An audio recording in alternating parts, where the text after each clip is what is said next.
प्रेमसंबंधाला विरोध म्हणून नागपुरातील एका प्रियकरानं प्रेयसीच्या वडिलांवर गोळीबार करून त्यांना ठार केल्याची थरारक घटना घडली आहे। अनवर खान समुद्दीन खान असे या आरोपीचं नाव आहे। हा आरोपी भाड्यानं राहत असलेल्या घरासमोरील तरुणीसोबत त्याचे प्रेमसंबंध होते, मात्र घरच्यांचा त्याला विरोध होता। तरुणीच्या घरच्यांनी अनेकदा दोघांची समजूत काढली होती, मात्र तरीही ऐकत नसल्यानं प्रियकराच्या विरोधात पोलिसात तक्रार दिली होती। पोलिसांनी त्याला चोप देत पुन्हा न भेटण्याची तंबी दिली होती। त्यामुळे चिडलेल्या या प्रियकरानं मंगळवारी मध्यरात्री प्रेयसीच्या घरात शिरून तिच्या वडिलांवर देशी कट्ट्यातून गोळी झाडून ठार केलं। सैतान संचारलेल्या या प्रियकरानं तिच्या आईवरही शस्त्रानं वार करून गंभीर जखमी केलं।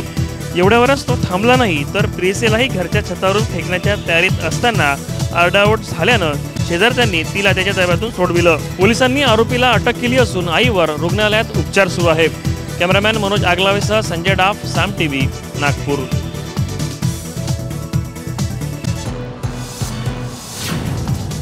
25 जानेवारी 2012 रोजी बेदरकारपणे गाडी चालवून 9 जणांचा जीव, 37 जण जखमी आणि 47 वाहनांचं नुकसान करणाऱ्या संतोष मानेवर आरोप सिद्ध झालेत। सोमवारी संतोष मानेला शिक्षा सुनावली जाणार आहे। संतोषवर खुनाचा प्रयत्न, इतरांना इजा पोहोचवणं, चोरी, मालमत्तेचं नुकसान असे आरोप लावण्यात आलेत। यावेळी न्यायालयात संतोष माने हा मानसिक रुग्ण नाही हे देखील सिद्ध झालंय।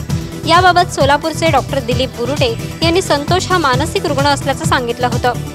त्यांच्याकडूनही न्यायालयानं स्पष्टीकरण मागवलंय। चैताली कुलकर्णी, साम टीव्ही, मुंबई।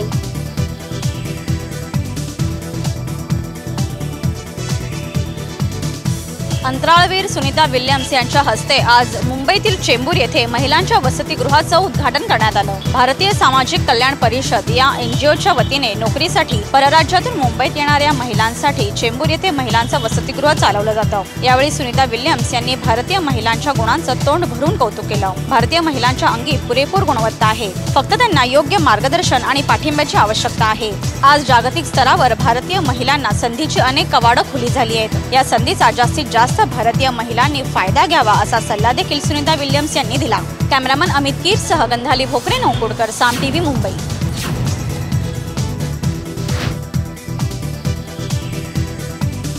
बेदम मारहाणीत जखमी झालेला न्यूझीलंडचा क्रिकेटपटू जेसी रायडर याला आज रुग्णालयातून घरी सोडण्यात आले। डिस्चार्ज मिळाल्यानंतर तो वेलिंग्टनला रवाना झाल्याची माहिती रायडरचे व्यवस्थापक एरॉन केली यांनी दिली आहे। गेल्या बुधवारी रायडरवर ख्राइस्ट चर्चमधील बारबाहेर हल्ला करण्यात आला होता।